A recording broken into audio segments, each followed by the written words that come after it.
Europe and Russia. What we want to look at is Britain completing its exit. Russia is now threatening Europe. Europe will ally with or be occupied by Russia, and USA looks unable to come to Europe's aid. Well, let's look at Europe. First of all, here's the Newsweek at the end of last year. Look at the front cover. Look at the date. Terminating last year. Putin is preparing for World War III. Front cover. What does that mean for us? Yeah, that's bad news. Not for us. Not for us. And he goes on to say, Russia, surrounded by enemies, is ready to fighting an epic war for survival. At least that's what Putin wants his countrymen to think. And he's put them on war alert. Staggering. Now we know, don't we, as we come across to the issue of Britain, that the merchants at Tarshish and all the young lions thereof are to oppose Gog or Russia. It's not going to be affiliated with it, it's going to oppose it. And so, in our early writings, we said this: the reader will see why Britain is not included in the 10 toes. She is reserved of God to antagonise Russia. Russia will rule the land, Britain will rule the seas. There was his words 170 years ago in Elpis, Israel. So what's been happening with Britain? It's been leaving Europe. Here we are, Theresa, packing in her bags with a lot of her businessmen to go to China, to sign deals with China. Look at the date, early this year. As well as that, their exports to India have doubled, and in some parts they're even talking about tripled. India, the eastern Tarshish, is affiliating with Britain in a big way. As well as that, she's aligning with Israel, along with others, countries. Here's a ship coming into Haifa harbour, loaded with stuff from Britain. But as well as that, as the article went on to say, the Jews can help Britain with matters concerning money and high-tech quality goods. Their technology is excellent. And so here we can see Britain, yes, its economy had dipped, but it's now beginning to pick up and pick up quite significantly. But as well as that, Russia's not happy. How World War III could start, cut the cable. What they're talking about? Well, Russian submarines have been coming down these cyber cables. These are the cyber cables where most of the data between computers is transmitted. And they've been going down it, not with subs this size usually, but they've been moving into that area. Russia could attack underwater internet cables, warns the British military chief, the top man. He said, look, they're coming into our waters, they're sending down 3 million subs, going down along the cyber cables, which are sunk in the mud, so no anchor can pull it up, and laying something. And they're fearful they're explosives. They're extremely concerned. Why? Because they could be cut off between Europe and Britain and USA and Britain, so that 97% of their data won't get through. 97% in just a fraction of a second, cut off. Well, what about the last 2%? Oh, Trump's got the answer. Putin's got the answer. Russia and China are fast developing high-tech lasers, missiles that could blow out the American satellites. There's the last 3%. So forget about Google, Facebook, and all that. Cut off in a moment. Putin can do so in a blink. So that's the situation. So Britain, concerned, quickly went up into the northern part of Britain to build a new radar, rapidly, because they didn't have the total coverage they needed up the northern area. They're worried. But as well as that, the British Armed Forces chief says, prepare for war. Prepare for war. There he is. January this year. The Chief of the General Staff of the British Armed Forces has declared that Britain must actively prepare for war with Russia and other geopolitical rivals. It's concerning, he says. We've got to take it seriously. So, is Russia now threatening Europe? That's the issue. We know from Scripture that Magog, Central Europe, must be allied to Russia and France. Right? We see that also from Daniel's image, don't we? So here's the alliance, the Russian power with Central Europe and the Western European areas allied together. So almost all of Europe will be allied with Russia, not Britain. So that's the situation. And then again in our early writing, an exposition of Daniel, Dr. Thomas said this: there never has been such an age of conquest as that which will soon open upon the world. As to the establishment of European freedom and independence, the war is to be initiated, is the setting in of an overwhelming inundation that will submerge them under one of the most terrible and scorching despotisms that ever wrung the heart of nations. And he's talking of Russian conquest. You know, last year I wrote this off to some of our friends in one of our Gmail, an email article. Russian military, according to Wikipedia, 1.096 million. But call-ups, another 2.4 million. Quite a big army. Russia's biggest war games in Europe, we'll look at them in a minute, was in September last year. 100,000 troops involved.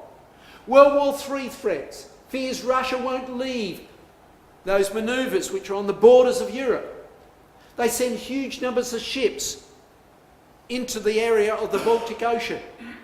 And Russia prepares to attack America over the North Pole. So the situation is pretty scary. Here is the leader of Lithuania. Russia is a threat to all of Europe, she says. This is going back a little.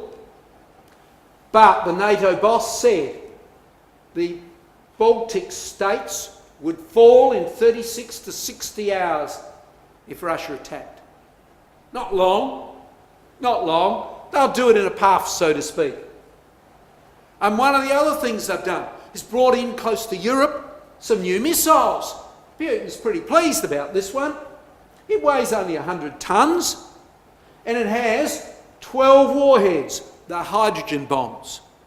A hydrogen bomb can be up to 3,800 times bigger than that tiny bomb they dropped on Hiroshima that closed the Second World War. And they've got 12 of them on the head. So let's ask Gizmodo what the strength of their H-bombs are. Well, one of them, they said, contains the explosive power of 10 times the combined firepower expended in World War II in one bomb. So Putin got on the phone to the French and said, you better tie up with us or we'll take you all out with one missile. One missile. Then he contacted the Americans and said, we can do the same to Texas. One missile with its 12 warheads. But they didn't stop there. Kaliningrad here, which is Russian-controlled territory, they've been bringing into there rapidly this year short-range nuclear missiles with a 400-kilometre range. So they claim they can use that area to control these parts, and they've got larger missiles way out here. They're saying to Europe, do what you're told, or look out. That's the implication. And they haven't stopped there. Just a few days ago, March the 1st, he mentioned about 4 or 5 different types of extremely sophisticated missiles and weapons that he can release. Putin's Armageddon weapon. Russia unveils an unstoppable nukes that can do supersonic speeds and cannot be hit by ground-air missiles. And so you see the scene developing. But come back to last year for a minute. The Economist. Russia was allowed to make a manoeuvre on the borders of Europe to defend itself, to practice It does so every 3 years. Zapad manoeuvre it was called. They were allowed to bring in 12,000 troops. They brought 4,000 carriages in with troops on board. And the Economist said they brought in 100,000 troops and they haven't gone home. Oh, Russia said, yes, they have gone home. They have gone home. Yes, they came into this area, but we took them home. Ukraine, near where some of the railway lines went, said, yes, we could see the soldiers going home. But going back were those call-ups. So they took their crack troops out and put the call-ups in. They're still there. Still 100,000 troops there. And so the situation is changing. With that manoeuvre, they brought into Kaliningrad 70 naval vessels into the Baltic Ocean. As well as that, they like to tell America they've got a few missiles aimed their way along the Arctic Ocean. So it can go over the top of America. It's a bit short, a little less fuel. Atom bombs we can drop into your area. Just watch it. So this is what they're saying. But it isn't stopping there. Experts warn that UK is dangerously exposed to Russian cyber attack. What's going on? Well, last year, Russia launched an attack into the area of Britain and America using a cyber fault. They reckon it was one of the worst that the world has ever seen. They said they couldn't clear it out of the computers. They just had to throw the computer out and buy a new one. The cost, they said, was 1.9 billion. One company alone, a big shipping company, it cost them 300 million to replace all their computers. Just think of that. And now, the threat of Russia's cyber reprisals puts UK finance, power, water on high alert. The Russians will target Britain's critical national infrastructure. Date, this month. The Guardian. They're fearful that Russia will move with that virus and interrupt the computers that run the water supply, the power supply, the banking, the government of Britain. So Britain is very afraid. But not only that, Russian hackers now targeting power grid water system of USA. Targeting the power grid water systems and critical infrastructure of USA. Again, date, this month. This month. Oh, but other things are happening. You remember, the nerve gas was released against those two people and against this policeman, unfortunately, in Britain, in Salisbury, Britain. It was amazing. Theresa responded to it, Theresa May, dramatically. She put 500 police, 200 military personnel, soldiers, on the streets to try and track down what happened, how it came about. 80 ambulances were standing by. They lifted all the cars out of central Salisbury, took them out and put people with plastic garments on, checked them out to make sure there was no more poison in them. Why? Only 2 people, well, 3 got hit. What's going on? Well, we're going to ask one of the professors, a professor, senior lecturer of the Sydney University in chemistry. Salisbury attack raises the sceptre of a new danger in chemical warfare. What's he suggesting? The attack suggests that the Soviets' aim was to update and expand their chemical weapons stockpile in secret, I might add, in Britain.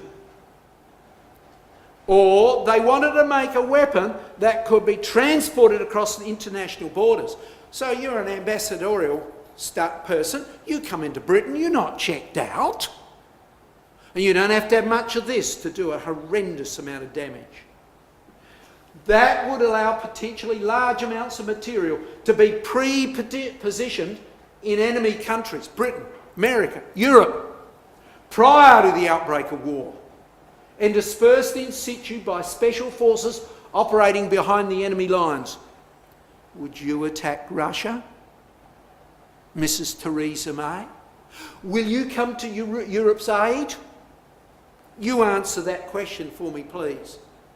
So little surprise, UK expelled 23 Russian diplomats. America did 60. Australia did 2. A whole lot of other countries. There's only 4 countries that haven't agreed with what's going on against Russia. They're extremely concerned. Extremely concerned.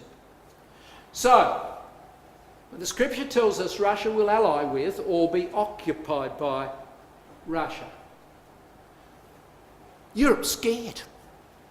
Elections are taking place. The situation's switching. Russia-friendly Czech president gets into power late last year. Early last year. Western intelligence services fear Vienna's in Putin's pocket. And on the other side, Sweden and Lithuania giving out books and pamphlets to everybody what to do when Russia comes in. The Lithuanians have released to everybody a 95-page book, what to do when Russia takes over. Swedes have produced 3 million copies of pamphlets on what to do when Russia threatens them. They're all frightened. And so, Germany quietly working to unite Europe's military. A fully fledged European army is what they desperately want. They're aiming to get it. And they came together to form a mega army of 23 countries. Ultimately, it will be that, because Russia will take control. And Daniel's image will be fulfilled. So for us, the critical question is when? When's he going to come? You've got to answer this question in your own mind. Allow it to affect you. You see, the Lord said this: there shall be upon the earth distress of nations with perplexity, no way out. Now, I ask you, do you have an answer to what Putin's up to? Or the problems that North Korea are up to? All of those things? If you do, well, maybe this is not now. But no way out. It looks like what we're seeing now. But then the Lord went on to say, when these things begin, have they begun? Begin to come to pass. Then look up and lift up your heads, for your redemption draweth nigh. Has it begun? My goodness, it has. Hasn't it? Well, there's one clue. Here's another one. Behold the fig tree and all the trees. When they do shoot forth, and the fig tree is the symbol of Israel, isn't it? Verily I say unto you, this generation shall not pass away till all be fulfilled. Israel's in the land. A generation, Psalm 90 verse 10, is around about 70 years. We're right on dot. We're 70 years from the state of Israel. And in the Old Testament, speaking of the Jewish people, he said, your people shall all be righteous ultimately, and they shall possess the land forever. So it's the return of Christ. I am the Lord. In that time I will hasten it. And my goodness, hasn't things been going up steeply, quickly last year and this year? I will hasten it. Now lastly, maybe we could turn this quote up. Come with me to Genesis chapter 19. We've just had a special effort on Abraham. And in Genesis chapter 19, you'll recall that Lot left the city of Sodom and Gomorrah, fled. He was instructed to do so by the angel. And when he went outside that city, look at verse 20. He was standing out there looking at that city. And the angel said, behold now, this city, Zoar, is near to flee unto, and it is a little one. Oh, let me escape. This is Lot speaking, sorry. Let me escape thither. Is it not a little one? And my soul shall live. And he, that is the angel, said unto him, see, I've accepted thee concerning this thing also, that I will not overthrow this city for the which thou hast spoken. Haste thee, escape thither. Now listen to these words. For I cannot do anything till thou come thither. Therefore the name of the city was called Zoar. So Lot and his family were in Zoar when Sodom was destroyed. They were in safety and security before things went grossly wrong. You see, the message clearly is, we are to be taken, brethren and sisters. We are taken to Sinai, to the judgment seat. And we will be there before things go grossly wrong. Don't wait for any great signs anymore. Things are coming very fast. How long have we got? I don't know. The scripture says we do not know the day nor the hour. We don't know the time. I cannot give it to you. But my goodness, things are looking very, very likely. Lastly, let us therefore be individuals who, like Christ calls on us, to watch. Paul said, watch. Christ closed the book of Revelation, speaking of our age. Watch and keep your garments. The earth will be changed. The earth will be filled with the glory of the Lord. But what we've got to do is watch and transfer that to action so that we're preparing. We're praying, we're studying, we're caring, we're doing those things that are right in the sight of God so that at the time when Christ returns, we might be saved. Well, we'll leave it there, but you can see the signs show to us the time looks to be very near indeed. Thank you.